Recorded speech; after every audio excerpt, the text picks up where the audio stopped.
Monsieur le directeur de cabinet, aujourd'hui, les voix de 12 millions d'hommes et de femmes s'élèvent pour réclamer une seule chose, la sécurité. Des milliers de familles rêvent de se reconstruire, de retrouver leur maison grâce à une seule chose, la sécurité. Des centaines d'entreprises, d'écoles, d'universités, d'hôpitaux doivent rouvrir, servir, éduquer, soigner. Tout cela repose sur une seule chose, la sécurité. Et pour près de 500 000 enfants déplacés, souvent privés d'eau, de nourriture, de protection, d'éducation et de loisirs, la sécurité, c'est la clé pour espérer, apprendre, grandir et s'épanouir.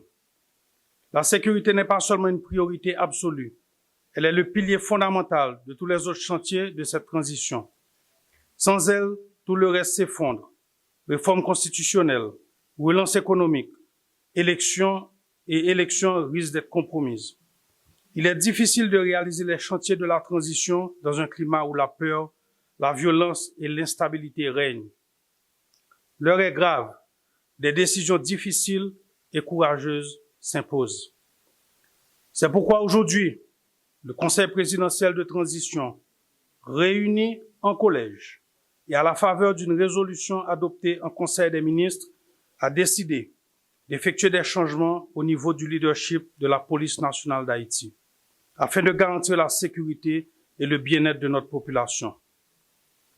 Au nom du Conseil présidentiel de transition et de tout le peuple haïtien, je remercie le directeur général AI sortant, M. Normil Rameau, pour avoir servi la nation dans un contexte particulièrement difficile. Ce changement n'est pas une sanction, mais est dicté par l'urgence et la nécessité d'insuffler un souffle nouveau à la PNH. Son engagement a été essentiel pour maintenir la ligne au cœur de la tourmente. La République lui doit respect et reconnaissance. Monsieur Vladimir Parizon, je vous remercie d'accepter la lourde responsabilité à un moment aussi critique. Les défis sont immenses et vous le savez. Vous montez au front dans un moment décisif et fragile.